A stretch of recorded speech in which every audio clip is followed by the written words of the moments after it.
Welcome to Lessons in Dyslexic Thinking, conversations with some of the world's most inspiring dyslexics, where we learn what dyslexic thinking is and how we can employ it to change the world.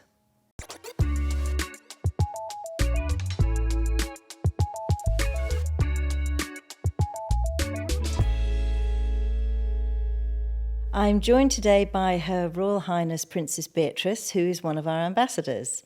Princess Beatrice, you work for a technology company and you are also a passionate change maker involved in some of our favourite charities like the Helen Arkell Centre and Big Change.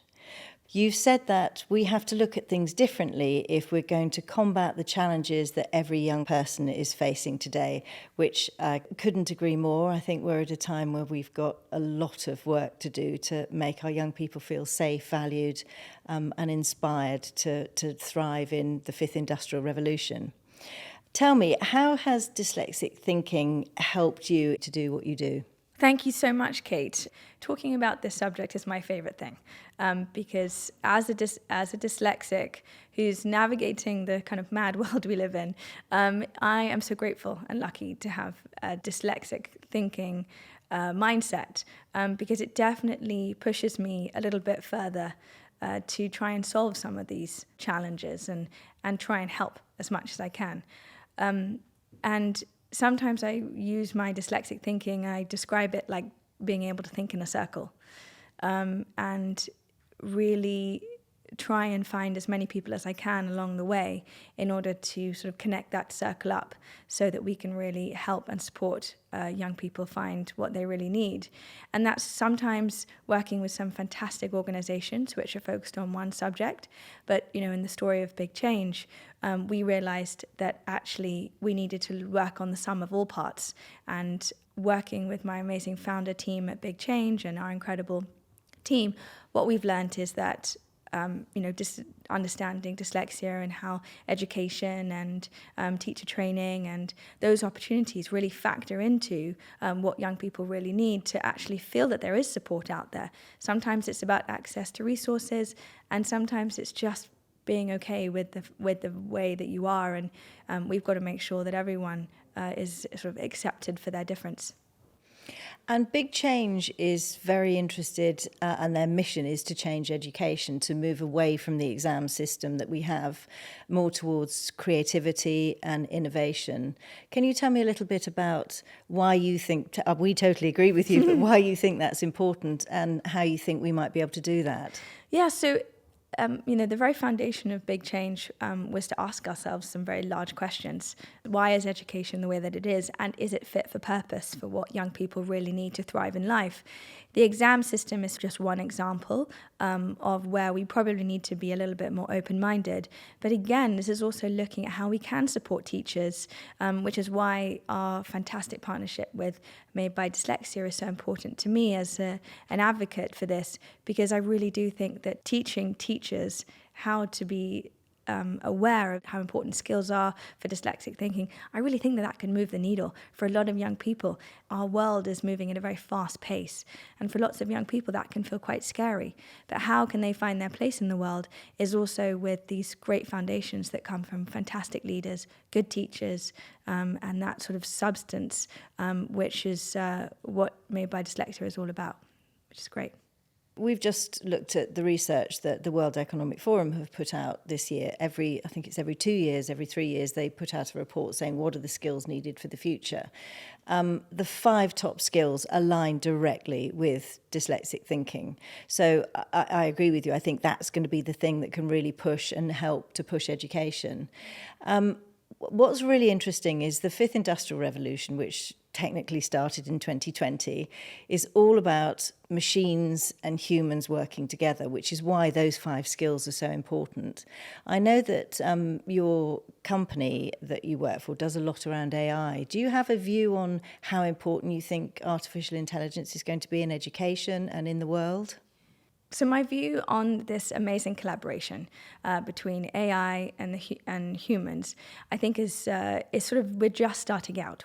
I think we do need to do a little bit more work to try and sort of bring those two conversations a little bit closer together.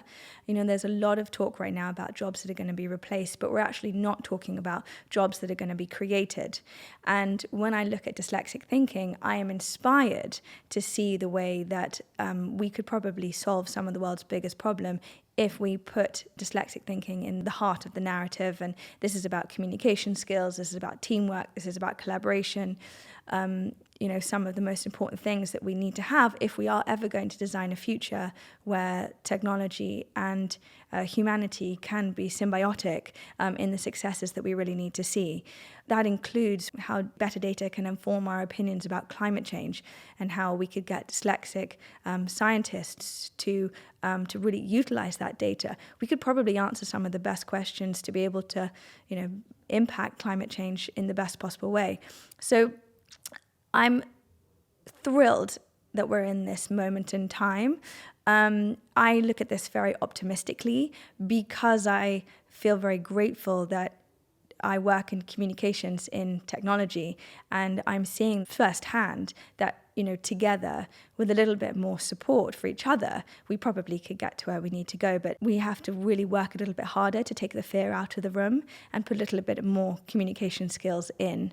I think that would see us in a better place for success.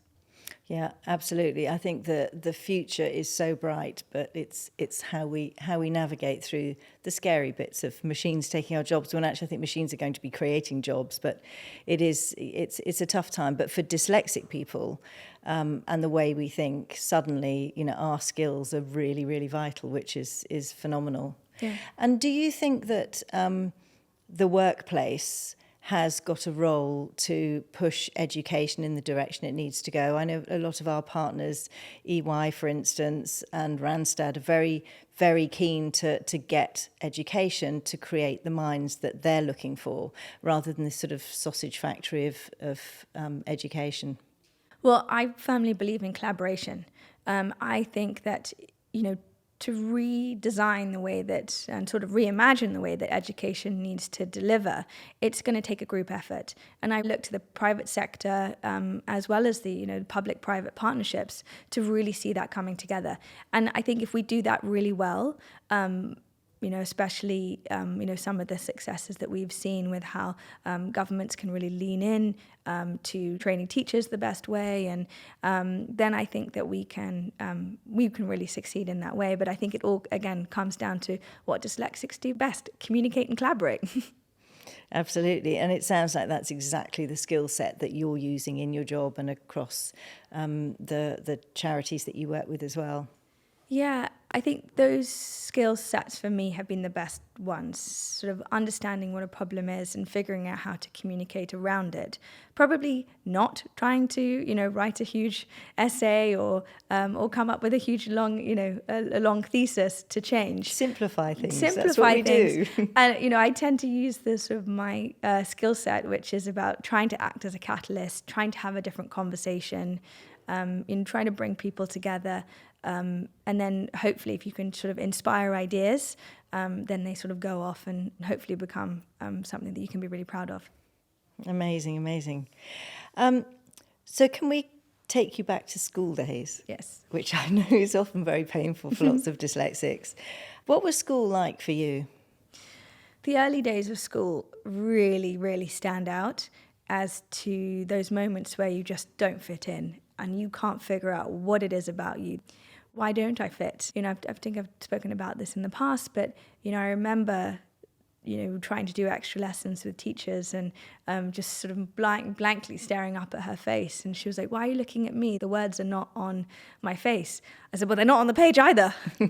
So the very early days, kind of in and around that sort of understanding that my brain works slightly differently. I remember them being a real sort of challenge.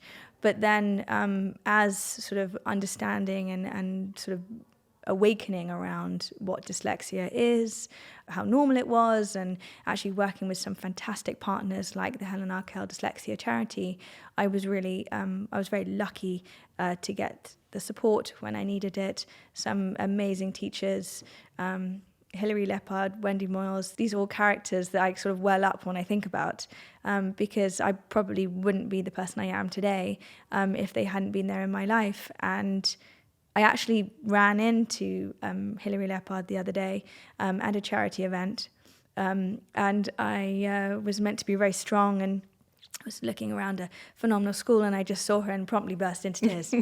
And we were sort of standing in a crowd, and I was crying and she was crying. And I think, now being an advocate for dyslexic thinking, I think about her every day when how lucky I was that, the hours that she spent just being there and plowing it through, and we can do this. And I think it was her infectious energy that has sort of inspired me to pay it forward. And if I end up helping one person with their sort of dyslexic acceptance, then I've succeeded in my day. Yeah, I'm sure we'll be helping lots more than that.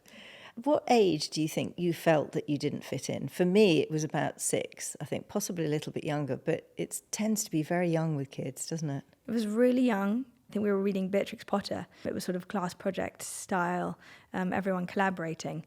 And I remember the the lingering fear of, I have no idea what I'm going to say. I don't know how to do this. It resulted in I went to a different school because I'm an August birthday.